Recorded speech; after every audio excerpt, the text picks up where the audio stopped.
congratulations to everyone fortunate enough to be alive at this time, because it gives you an opportunity to witness the introduction of intellectual righteousness. It is the rational argument for God that never contradicts anything that we know empirically, scientifically, or mathematically.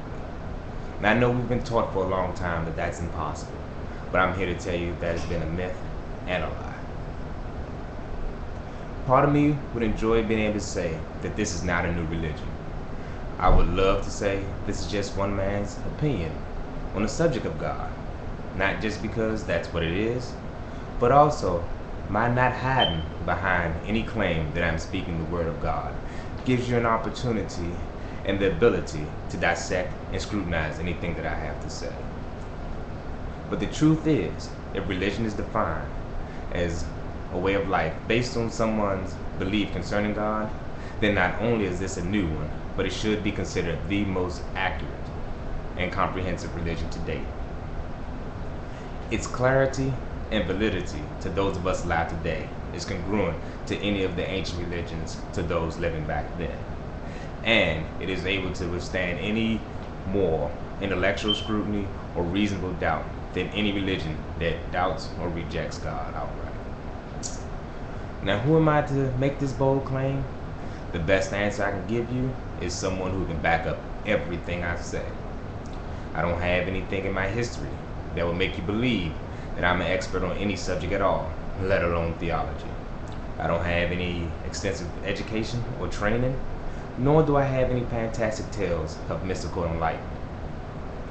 What I do have is a very high IQ and a strong belief that theology, like any other subject worth so much concern, should not be left as something as irrational as faith, as a means of determining what is true or what is false.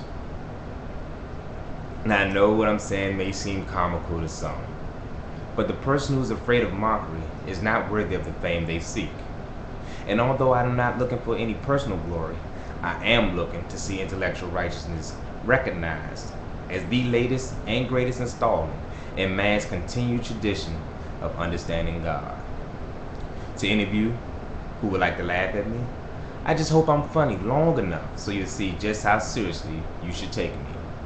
Any of you prepared to take me seriously, I will not disappoint you. All I ask is that you embark on this journey with an objectively open mind and a sincere desire to understand God one way or another.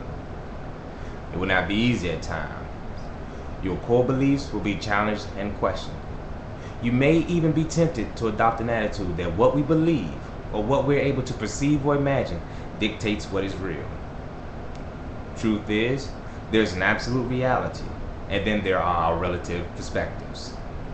And according to all that we know that is free of bias, we must conclude that anything that is measurable on any level is finite and must have a beginning and ultimately an end. We can also conclude that whatever this beginning is infinite and eternal. Now, those alive in days gone by didn't have enough mathematical context to grasp the concept. But those of us today do not have that excuse, because the concept I'm speaking of has been around for centuries. That concept is zero. And everything about intellectual righteousness can be summed up in just this one short but powerful analogy. God is to reality what zero is to man. And before you try to dismiss this or argue with it, consider what it means, and then consider all that it implies. I assure you, the only way to reject this would be to reject logic itself. I'm Hassan.